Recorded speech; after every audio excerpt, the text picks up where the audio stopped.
Fala, estudante! Bem-vindo a mais um vídeo do canal Fisicamente Preparado. Eu sou o professor Rodrigo e hoje eu estou aqui para corrigir e comentar as questões do vestibular da Federal de Uberlândia que aconteceu no dia 2 de julho, ontem.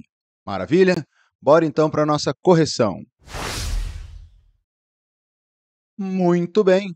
Primeira questão aqui, questão 17, ela fala o seguinte: o astrônomo norte-americano Edwin Hubble analisou o espectro eletromagnético da radiação oriunda de diversas galáxias, no qual há posições conhecidas por linhas espectrais.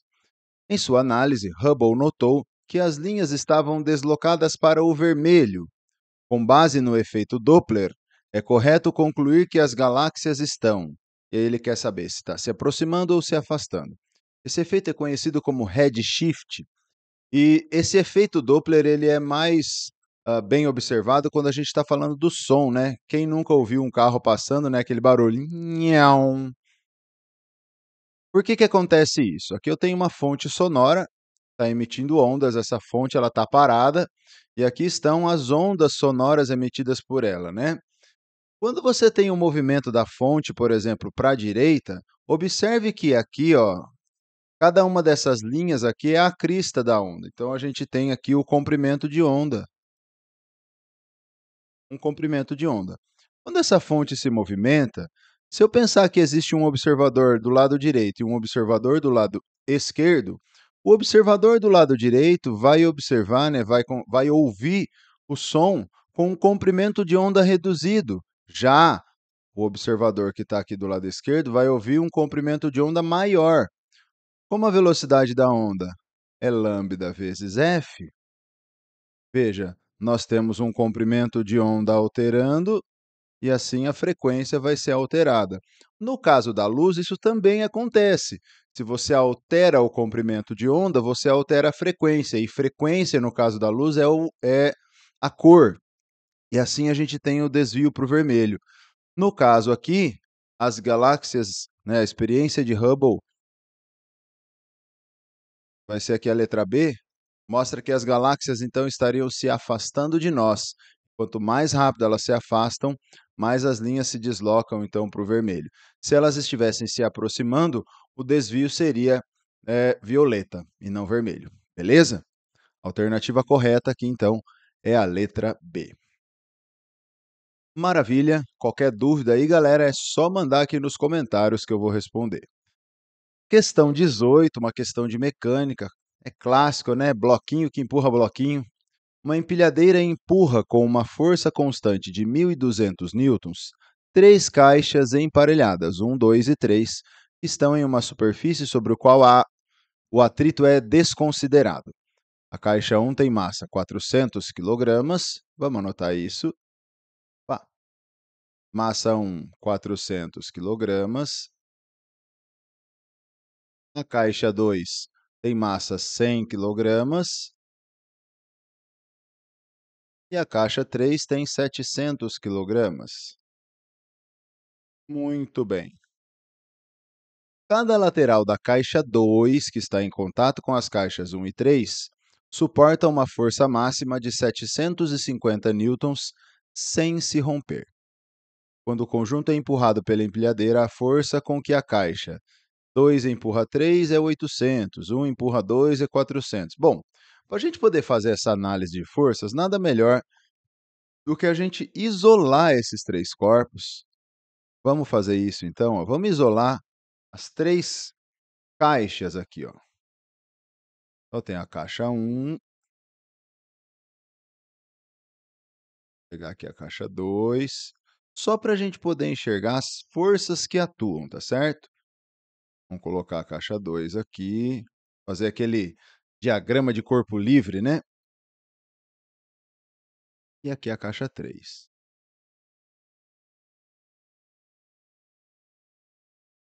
Aqui a caixa 3. O exercício me fala que aqui, né, nós vamos ter uma força, cadê, ó?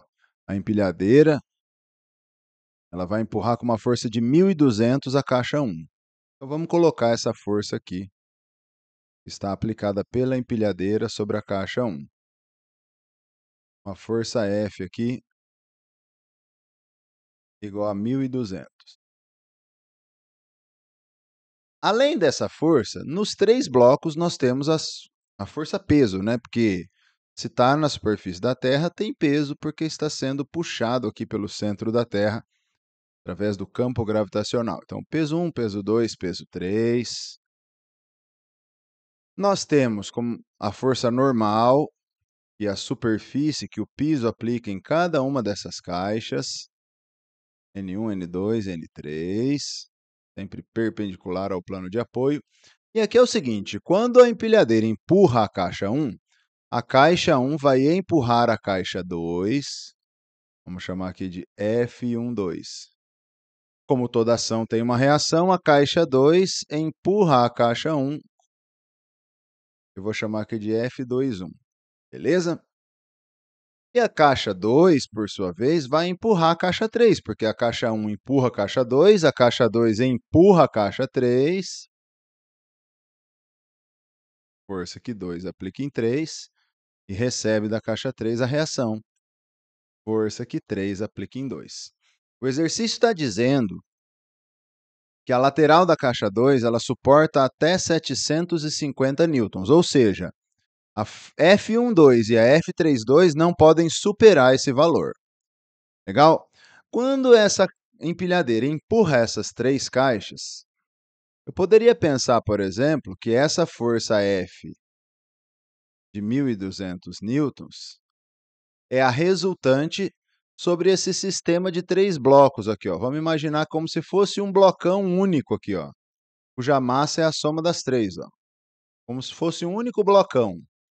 Porque as 3 caixas vão ser aceleradas juntos, né? Vou ter a mesma aceleração para elas. Eu vou aplicar aqui, então, a segunda lei de Newton, princípio fundamental da dinâmica. A força F é a massa total, que seria a massa dos 3 blocos, vezes a aceleração. Então, nós temos aqui 1.200. A soma das 3 massas, 400 mais 100, 500, 500 mais 700, 1.200. 1.200 vezes A. Beleza, eu tenho uma aceleração de 1 metro por segundo ao quadrado. Agora, vamos lá. Ó. A normal e a peso, elas se equilibram nas 3 caixas. Legal? Essa força que a caixa 1 aplica na caixa 2 está empurrando a caixa 2, ó. E essa força F32, ela está contrária. Como eu tenho certeza que as 3 caixas aceleram para a direita, então eu sei que a resultante nas 3 caixas tem que apontar para a direita, porque todas aceleram para a direita. A F12 menos a F32 tem que ser massa 2 vezes aceleração. Aqui a F23, que está sobre a caixa 3, vai ser a resultante sobre a caixa 3. É massa 3 vezes a aceleração. Vamos resolver esse sisteminha aqui, ó, somando essas duas aqui. Duas equações. Essa com essa eu posso cortar, porque formam para ação e reação. Então, eu tenho aqui F12, tem o mesmo módulo, né? A 32 e a 23. Coloco A em evidência. M2 mais M3 vezes A. Essa força que 1 aplica em 2, então, vai ser a soma das massas 2 e 3. M2 mais M3 vai dar 100 mais 700, 800. Como a aceleração é 1, está dando 800 newtons. Quer dizer que a força que 1 aplica em 2 já está superando o valor de 750 newtons que ele fala que a caixa 2 suporta. Vamos lá, ó. Será que tem alguma alternativa que diz que a força que 1 aplica em 2 é 800? Está aqui na letra C, ó. 1 empurra 2 é 800 newtons, o que fará com que a lateral da caixa 2 localizada entre elas se rompa. Já é a letra C. Mas só para você observar, ó, quanto é que daria a F23? Pega aqui essa equação, que já está até pronta. Ó. F23 seria a massa 3, que é 700 newtons, 700 quilogramas, perdão, e a aceleração 1. Então, nós temos aqui 700 newtons, ou seja, essa lateral aqui do lado direito até suporta esses 700 newtons, mas a lateral da esquerda não suportaria. Essa caixa 2 aí, então, ia se romper. Beleza? Alternativa correta, letra C. Qualquer dúvida, galera, é só mandar aqui nos comentários. Maravilha? Uma questãozinha de termodinâmica, bati o olho nessa questão, já vi aqui o ciclo de Otto, ela já caiu em outros vestibulares, esse ciclo de Otto aí já caiu, eu me lembro de uma questão da UEL, se eu não me engano, que tinha essa mesma questão aqui. E aqui é você saber interpretar mesmo, ó. Ele fala assim, muitos motores a combustão são baseados no ciclo de Otto, esquematizado na figura abaixo. Esse ciclo tem 6 etapas: admissão, compressão, explosão, expansão, descompressão e escape. Assinale a alternativa que apresenta o momento de que etapa para qual etapa em que o motor realiza trabalho sobre os eixos do carro, gerando movimento. O trabalho, no caso, ele sempre vai ser positivo quando a gente tem uma expansão gasosa, tá? Então você tem lá um pistãozinho, fazendo bem rapidinho aqui, ó. Você tem um pistão, uma válvula aqui e aqui a vela.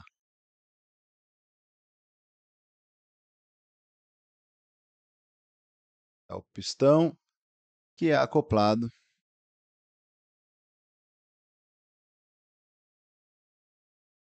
ao eixo aqui que faz esse negócio girar assim, tá? Bom, o gás é injetado aqui dentro. O combustível em estado gasoso é injetado aqui dentro. Quando ele é injetado, uma faísca produzida pela vela faz esse combustível explodir. Quando ele explode, ele empurra esse pistão aqui para baixo, realizando o trabalho. Quando ele empurra isso daqui para baixo, esse pistão se movendo para baixo vai empurrar essa haste para baixo, fazendo aqui girar. Então, é nesse momento que eu tenho o trabalho sendo realizado e fazendo, então, o veículo se mover. É na expansão gasosa. Onde é que a gente tem a expansão? Aumento de volume.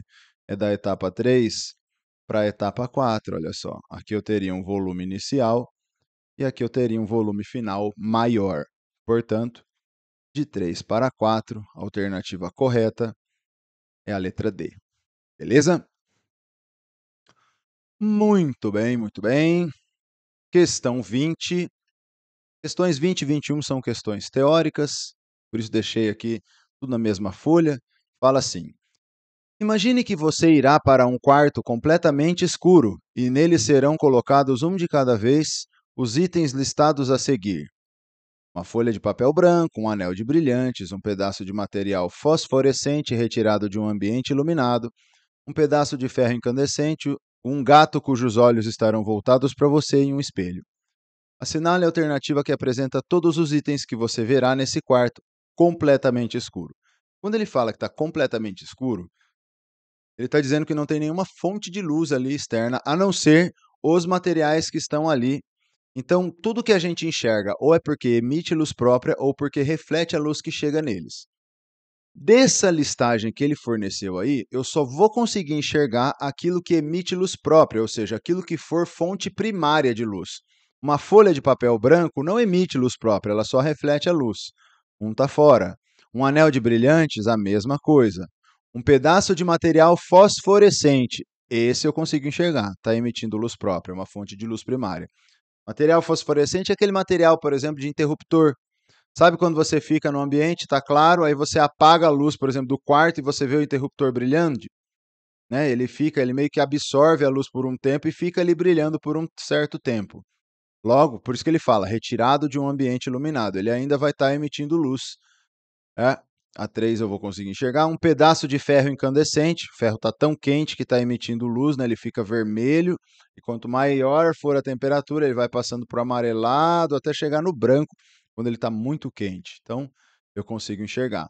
Um gato não, ele não emite luz própria. Um espelho também não emite luz própria. 3 e 4, então, a alternativa correta É a letra B. Beleza? Fala sério, isso é muito legal, né? Tem coisa na física que é legal, né? Mas tem coisa que é muito legal, não é mesmo? Questão 21, uma questãozinha de eletromagnetismo, uma questão simples, mas que envolve você saber, né, utilizar as regras da mão direita ou regra da mão direita e esquerda, dependendo de como você estudou. Ele fala assim: uma carga negativa Qzinho se move com velocidade v, aproximando-se de um fio pelo qual passa uma corrente elétrica I, como ilustrado na figura abaixo. Nessas condições, a teoria eletromagnética prevê que a carga será repelida, atraída, desviada ou não sofrerá força. Bom, vamos lá. Ó. Aqui é o seguinte: eu tenho uma corrente que está apontando para cima. Se eu tenho uma corrente que aponta para cima, eu vou girar minha mão. Ó. Se você observar do lado esquerdo do fio, meus dedos estão apontando para fora do plano. O campo magnético gerado por essa corrente que está no fio vai ser saindo do plano da figura. Vou até tentar desenhar aqui a mão. Eu tenho um polegar para cima.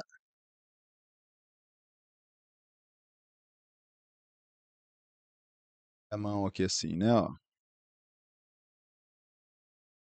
Regra da mão direita ou regra da mão envolvente.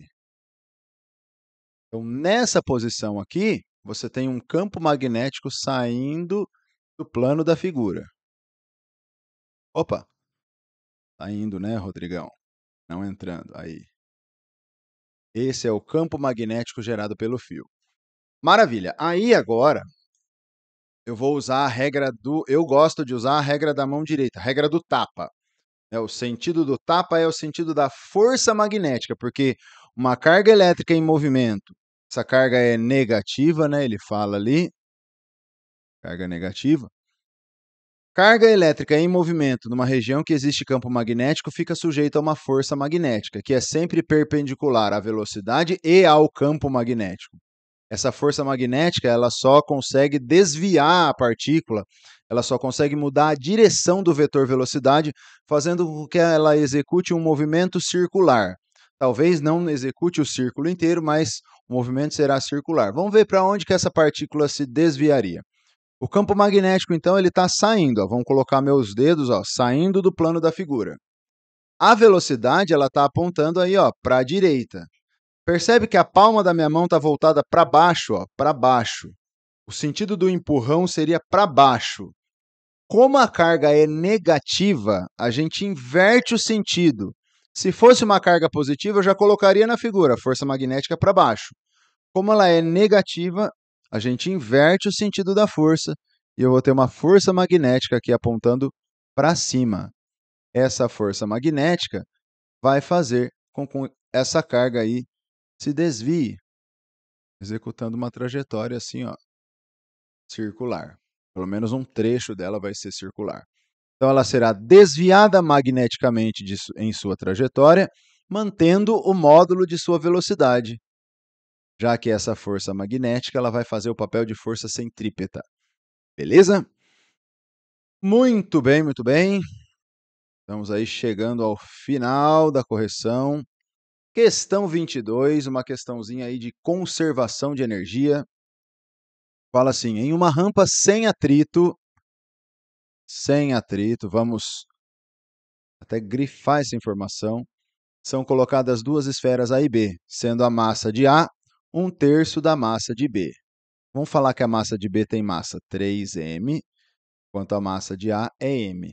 Beleza? Massa de A sendo 1/3 de B. E a altura A, o triplo da de B. Aqui já está aqui, né? H e H sobre 3, conforme representado no esquema abaixo. Ambas as esferas são soltas do repouso e descem a rampa. Quando elas passarem pelo ponto P, que está ao nível do solo, A, velocidade B será maior que a de A, energia cinética de A será igual a de B, será o triplo. O que acontece?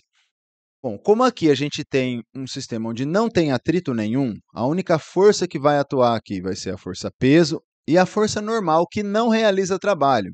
Então, nós temos aqui uma situação de um sistema conservativo, onde a energia mecânica final é igual à energia mecânica inicial. Energia mecânica é a soma da cinética com a potencial. Então, cinética mais potencial no fim é igual a cinética mais potencial no início. Agora, vamos pensar comigo. No início, as duas esferas estavam paradas, ou seja, no início não existia energia cinética. Energia cinética é zero. No final, quando elas chegam no ponto P, já não tem mais altura. E se não tem mais altura, não tem mais energia potencial gravitacional. E assim nós vamos ter que a energia cinética final, isso vale para as duas esferas, equivale à energia potencial no início. Muito bem. Vamos pegar aqui a esfera A, ó. Energia cinética da esfera A. Vai ser igual à energia potencial que ela tinha no início. A esfera A tinha massa mzinho e altura hzão. Então, a energia potencial gravitacional, m vezes g vezes hzão. Já a energia cinética da esfera B, quando ela chega lá embaixo, vai ser 3m vezes g vezes a altura que ela tinha no início, que era h sobre 3. Olha só, esse 3 em cima com esse 3 embaixo, eu posso cortar. E assim, a energia cinética de B vai ser mgh, ou seja, eu vou ter a mesma energia cinética tanto para B quanto para A. E assim, nós temos a alternativa B como correta, né? Cinética de A será igual a cinética de B. Professor, mas se a energia cinética é igual, a velocidade não seria igual? De forma alguma, porque as massas são diferentes, né? Eu posso até fazer aqui, ó, a relação. Se a energia cinética de A é igual a de B, eu teria o seguinte: mv² sobre 2. Para A, mzinho, VA ao quadrado sobre 2 é igual. Massa de B é 3m. 3m VB ao quadrado sobre 2. Corta o 2 com 2, corta m com m, tira a raiz quadrada dos dois lados e nós vamos ter que a velocidade de A seria a raiz de 3 vezes a velocidade de B. As velocidades não seriam iguais. A esfera A teria uma velocidade maior do que a esfera B ao chegar no ponto P. Beleza? Muito bem.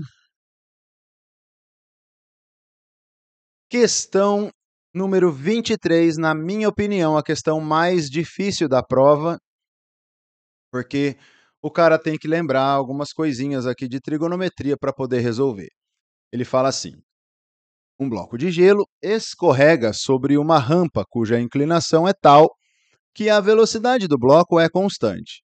Ele não me deu a inclinação, eu chamei essa inclinação de alfa. E eu tenho uma velocidade constante de 4 metros por segundo. Então, esse bloquinho de gelo vai descer com essa velocidade aí. O coeficiente de atrito entre a rampa e o gelo é de 0,5. Muito bem. Considerando a aceleração da gravidade como 10 metros por segundo ao quadrado e o calor específico do gelo como sendo 2.000 joules por quilograma por grau Celsius, assinale a alternativa que apresenta o tempo aproximado pelo qual o bloco deve escorregar para que sua temperatura aumente em 6 graus Celsius. Bom, tem uma variação de temperatura de 6 graus Celsius. Ele quer saber o intervalo de tempo. Primeira coisa que a gente tem que comentar aqui, se ele está admitindo que o gelo vai aquecer 6 graus Celsius, a gente já está partindo do pressuposto que o gelo ele tem uma temperatura inicial abaixo de zero, porque se ele tivesse a 0 graus Celsius, ele ia então começar a derreter. Segundo, quando ele desliza por essa rampa com atrito, a força de atrito realiza trabalho. E a consideração para se chegar numa resposta aqui é que esse trabalho da força de atrito vai ser exatamente a quantidade de calor usada para o aquecimento do gelo. Todo esse calor seria, então, aproveitado para esse aquecimento do gelo. Beleza? Bom, forças que atuam nesse bloquinho de gelo. Aqui eu coloquei um vetor de deslocamento, tá certo? Que ele vai se deslocar aqui para baixo na rampa. Eu quero descobrir quanto vale esse deslocamento porque com a velocidade de 4 metros por segundo eu vou saber quanto tempo ele gasta. As forças que atuam nesse bloco, quando ele está descendo aqui, vão ser as forças peso, normal, né? Força normal, assim, ó, sempre perpendicular à superfície. Nós vamos ter também a força de atrito, que o próprio exercício fala aí. Força de atrito para trás, aqui assim, ó.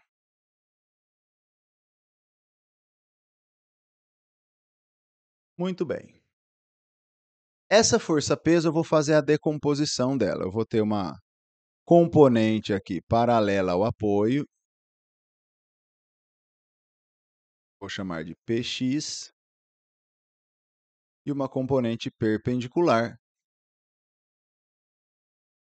eu vou chamar de Py. Um pouquinho de geometria básica aqui, a gente consegue demonstrar que o ângulo formado entre P e Py é sempre igual ao do plano inclinado, então esse ângulo aqui é o ângulo alfa. Quando eu decomponho esse vetor, né, essa força-peso, observe que se ele vai deslizar com uma velocidade constante de 4 metros por segundo, ele está executando um movimento retilíneo e uniforme, ou seja, a resultante das forças tem que dar zero. Então, a força normal equilibra a componente Py, assim como a força de atrito equilibra a componente Px. Sendo assim, nós vamos fazer o seguinte, ó.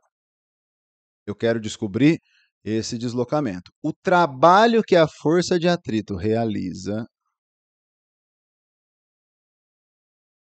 vai ser transformado em calor para o aquecimento do gelo. Na verdade, o módulo do trabalho da força de atrito, uma vez que esse trabalho é negativo, né? Indicando que quando a força de atrito realiza trabalho, o gelo ele estaria perdendo energia cinética e essa energia cinética está sendo transformada pelo trabalho do atrito em energia térmica, em calor.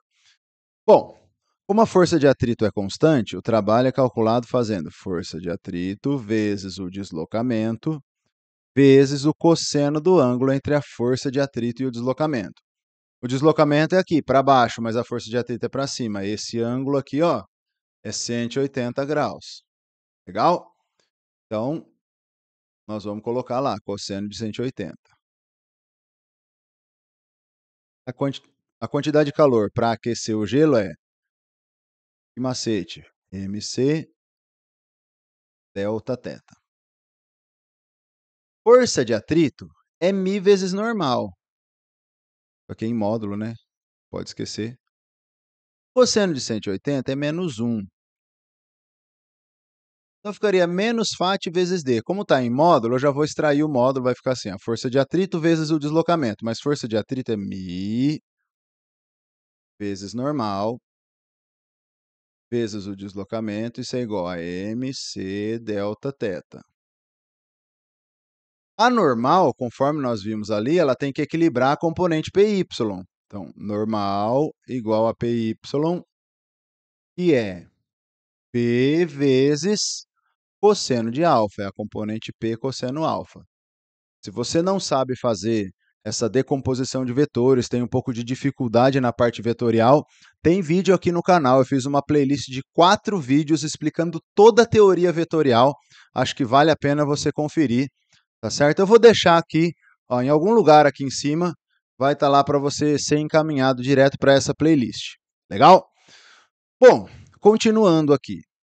Peso é massa vezes aceleração da gravidade, então mg cosseno alfa. E aí eu vou substituir esse valor da normal aqui, ó. Tudo isso ali. E vai ficar assim, mi vezes m vezes g vezes cosseno de alfa igual a m vezes c vezes delta θ. Opa, faltou o d aqui, né, galera? Que é justamente o que eu estou querendo, né? Só um pouquinho mais para cá, aí, d. Beleza. Massa dos dois lados multiplicando, eu posso cortar. E aqui veja que eu tenho o μ, eu tenho a aceleração da gravidade, eu quero saber o d. Tem o calor específico e tem a variação da temperatura. O que está me enchendo o saco aqui é esse cosseno do ângulo alfa que eu não tenho. Eu preciso descobrir quanto vale o cosseno de alfa. Como é que a gente faz isso? Agora a gente volta lá na figura. Como a resultante tem que ser zero, a força de atrito tem que equilibrar a componente Px. Então vamos lá. Ó. Se a força de atrito é igual à componente Px, vamos chamar essa equação aqui, ó, para reescrever ela. Ó, μ vezes g vezes o cosseno de alfa. E a distância, eu vou falar que é velocidade vezes tempo, já que o movimento é uniforme, né? Aí eu consigo achar esse tempo. Isso é Czinho delta θ. Vamos chamar essa equação de equação 1, depois a gente volta nela. A força de atrito, então, ela tem que equilibrar a componente Px aqui, né? Ó. Então, vamos lá, Px. Força de atrito, μ vezes normal. A gente já fez essa abertura aqui do μ vezes normal, é μ mg cosseno alfa, isso é igual a Px. O que é Px? É a componente que é P vezes seno de alfa, ou m vezes g vezes seno de alfa. mg com mg, eu posso cortar. Se eu passar o cosseno dividindo, eu vou ter o seguinte, que o seno de alfa dividido pelo cosseno de alfa, isso vai dar o coeficiente de atrito, que é 0,5. Eu sei que a razão seno sobre cosseno vai dar 0,5. Professor, isso aí não é tangente? Sim. Mas se eu colocar tangente aqui, isso não vai resolver o meu problema, porque eu preciso achar o valor do cosseno de alfa. E é aqui que vem a brincadeira. Como é que eu faço para achar, isolar esse cosseno? Eu tenho que dar um jeito de sumir com esse seno, ou dar um jeito de escrever o seno em termos do cosseno. Como é que a gente faz isso? Ó? Vou até separar aqui. Vamos pegar assim, ó. Relação fundamental, seno ao quadrado mais cosseno ao quadrado de alfa, isso tem que dar 1. Isso significa que o seno ao quadrado de alfa é igual a 1 menos o cosseno ao quadrado de alfa. Legal? Veja que nessa expressão aqui, se eu tenho uma igualdade, eu posso elevar os dois lados ao quadrado. Então, eu posso reescrever aquela igualdade da seguinte maneira. Seno ao quadrado de alfa sobre cosseno ao quadrado de alfa é igual a 0,25. Elevei todos os termos ao quadrado. E no lugar do seno ao quadrado de alfa, eu coloco 1 menos cosseno ao quadrado de alfa.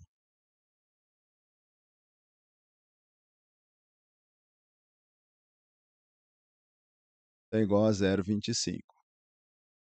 Multiplica cruzado isso aí. Vai ficar assim, 1 menos cosseno ao quadrado de alfa igual a 0,25 cosseno ao quadrado de alfa. Passo esse menos para o outro lado, ele vai mais, vai ficar 1 igual a 1,25 cosseno ao quadrado de alfa. Esse 1,25 vai passar dividindo. Então, o cosseno ao quadrado de alfa vai ficar 1 dividido por 1,25. Isso aqui dá 0,8. Professor, qual que é a raiz quadrada de 0,8? Eu não sei, mas se fosse 0,81, seria 0,9. Então, esse cosseno de alfa é um valor bem próximo de 0,9. Observe que ele coloca lá que ele quer o valor aproximado do tempo. Então, eu vou fazer essa aproximação aqui do valor do cosseno, 0,9. Vamos chamar isso aqui de relação 2. E agora eu vou substituir 2 em 1. Ó, pega essa equação aqui, ó. O valor do μ é 0,5. o valor do G é 10, o cosseno de alfa é 0,9, a velocidade é 4, o intervalo de tempo é o que eu quero.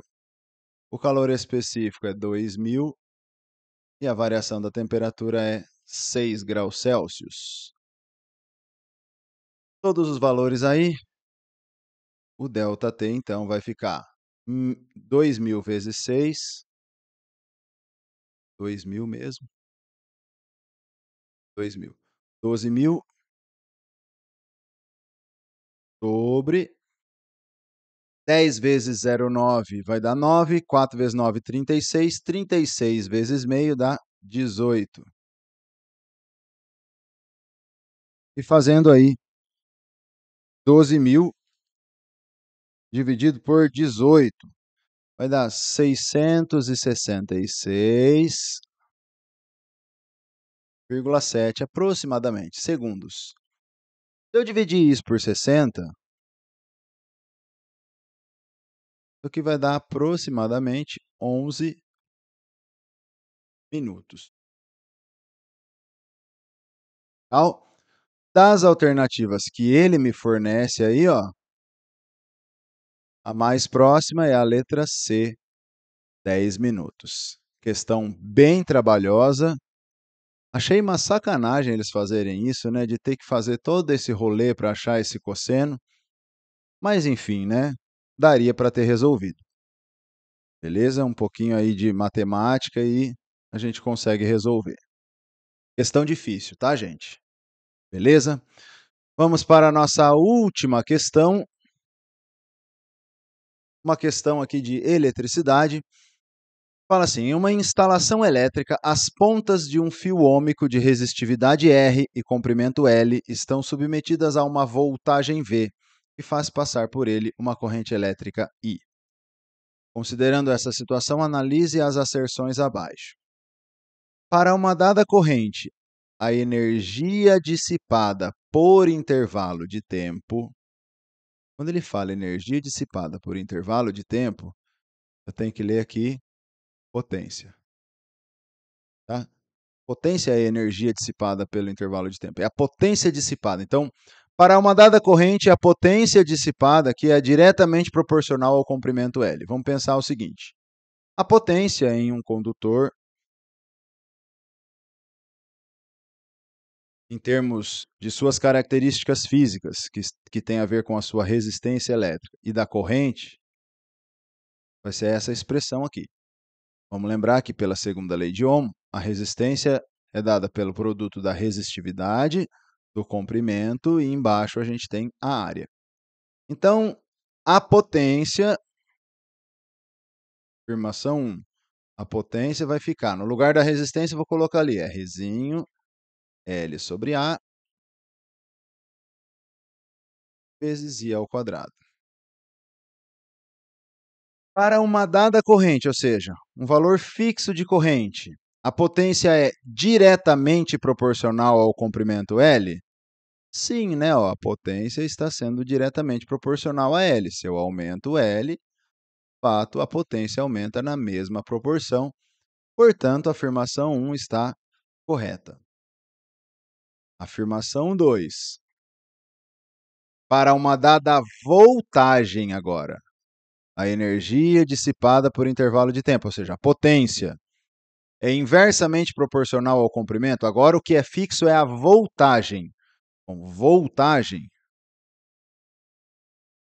potência dissipada num condutor em termos da voltagem e sua resistência elétrica é V quadrado sobre R.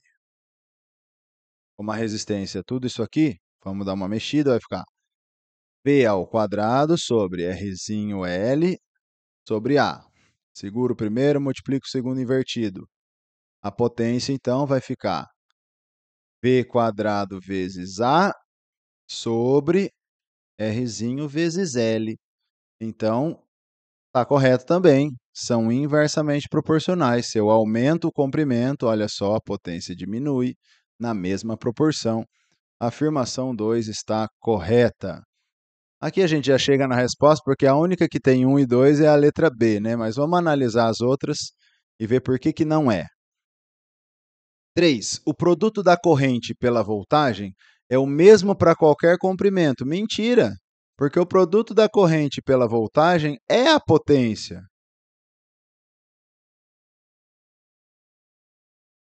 I vezes U, I vezes V, né? É a potência. A potência é a mesma para qualquer comprimento L? Acabamos de ver que não, né? Ó, se eu tiver uma corrente fixa, ela fica proporcional ao comprimento, e se eu tiver uma tensão fixa, ela fica inversamente proporcional ao comprimento. Então, não é para qualquer comprimento eu tenho o mesmo produto I vezes V, ou seja, eu tenho a mesma potência? Não, não tenho. Essa afirmação é falsa. Afirmação 3, afirmação 4. Para uma dada voltagem, a corrente é diretamente proporcional à resistividade. Olha só, para uma determinada voltagem, voltagem fixa agora. Eu tenho uma voltagem fixa, aqui. Agora assim, ó, lei de Ohm. P igual a R vezes I. Izinho é L sobre A. Para uma dada voltagem, a corrente é diretamente proporcional à resistividade. Se esse número aqui de V é constante, observe que quando eu tenho um produto de duas grandezas e isso dá uma constante, elas são inversamente proporcionais. Se eu aumentar a resistividade, eu vou aumentar a resistência elétrica, isso vai fazer a corrente diminuir. Então, não é diretamente proporcional, seria inversamente proporcional. Portanto, essa afirmação aí é falsa. Maravilha, galera! É isso aí, espero ter te ajudado. Se você ainda não é inscrito aqui nesse canal, eu peço que você se inscreva, compartilhe esse vídeo para que possa ajudar mais pessoas, ative aí as notificações do sininho para que sempre que eu gravar um vídeo novo o YouTube possa te avisar. Se você não me segue lá no Instagram, é Fisicamente Preparado, mesmo nome do nosso canal. E se você deseja que eu te prepare para as provas que você vai realizar, eu trabalho com aulas particulares, eu faço mentorias em grupo e individual. Basta você entrar em contato por esse link que eu vou deixar aqui na descrição do vídeo, tá certo? Vai ser um prazer te preparar aí, eu tenho certeza que eu posso te ajudar. Maravilha? Um abraço, galera, e até o próximo vídeo. Valeu!